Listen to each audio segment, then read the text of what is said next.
এখন আমি কিভাবে আইছি আমি নিজে জানি না, কিসের জন্য শয়তানে আনছে। বন্ধুরা, আগে এই ভিডিওটি দেখেন, তারপরে আপনাদের মন্তব্য করবেন। কারণ না দেখে, না জেনে, না শুনে, না বুঝে কোনোভাবে মন্তব্য করা উচিত নয়। আমাদের বিশেষ করে আমরা যারা অনলাইন মাধ্যম দেখি, আমরা হুটহাট করে মন্তব্য করে ফেলি না জেনে। অতএব আগে আপনাদের জানতে হবে, আগে আপনাদের বুঝতে হবে, তারপরে মন্তব্য করতে হবে। তো দেখে নিন ভিডিওটি। এখন আমি কিভাবে আইছি আমি নিজে জানি না, কিসের জন্য শয়তানে আনছে। আমি অসুস্থতার জন্য চাকরি করতে পারি না, আমি অপরটা। আপনার নাম কি? আমার নাম অনেকে যেহেতু অনেকে যেহেতু আমি জানি আমি কলোনিতে থাকি, এখানে আমার দেখছেন কিনা আমার খারাপ যে কিছু কথা দেওয়া সেই দেখে কাজ। নাই আজ পর্যন্ত। তারে শয়তানে পাইছে বা তারে হুজুরে পাইছে, যেই হোক, শয়তানে পাইলে তো হুজুরে একটু ফু দিলে তো সবকিছু চলে যায়, বা কোনো একটা দোয়া পড়লে তো সেই শয়তান চলে যায়।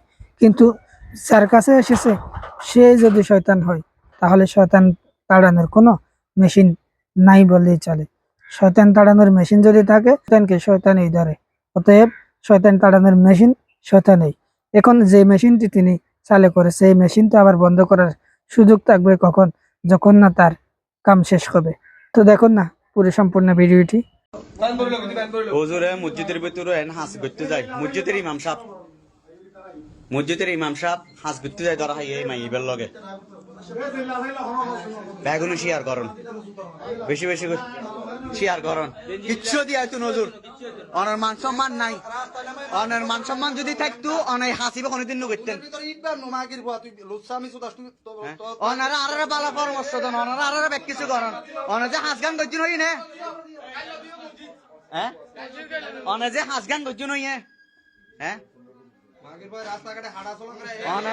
নামাজ পড়ি পড়ি মসজিদের মা বোন বেগুন গিয়া করো, ওরা গিয়া ওরা গিয়া করছে দে।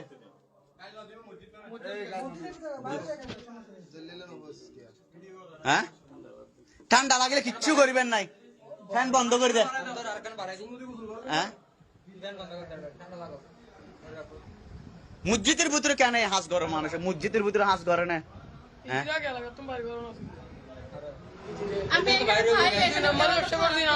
ও এক তিনবার ইচ্ছে 1 তারিখ 2 তারিখ মসজিদের ভিতরে সম্পূর্ণ বিড়ি আর হাঁস আছে, ও স্বীকার করছে দেয়। 1 তারিখ আছে 2 তারিখ আছে আবার আজি আছে। আমাদের প্রত্যাশা রইল আপনারা মন্তব্যে জানাবেন আপনাদের মতামত, আপনাদের গুরুত্বপূর্ণ মতামতগুলো। কারণ এই প্রত্যাশায় তো আমরা ভিডিও বানাই। তো আপনারা সবকিছু বুঝেছেন, সবকিছু জেনেছেন ভিডিওটি কেন করা হয়েছে। আর ভিডিওটি তারা একান্ত গোপনেই তারা কিন্তু এই কথাগুলো বলেছিল।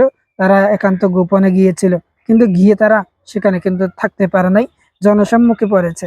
মানুষ সেখানে হাতে নাতে ধরেছে, তাদেরকে এমনকি কাপড় পরার সুযোগ হয়ে দেয় নাই।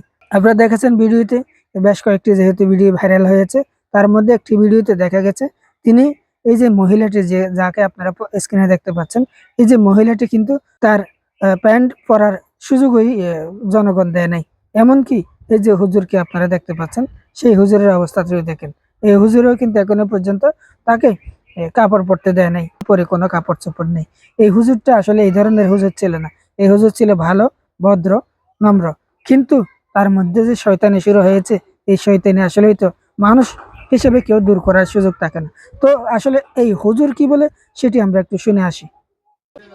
হ্যাঁ, হ্যাঁ, কিল্লা বলে তো কি হারানো বলে তো। তো যাই হোক, সবকিছু মিলিয়ে এই ভিডিওটি আপনাদের কেমন লেগেছে অবশ্যই কমেন্টে জানাবেন। এই ধরনের কাজগুলো উচিত হয়েছে কিনা তার এই রমজান মাসে, এটি আপনারা কমেন্টে জানাবেন অবশ্যই। ধন্যবাদ, সকলে ভালো থাকবেন। উনি বলছে আমি 6 মাস করতে পারি না, আমার বউ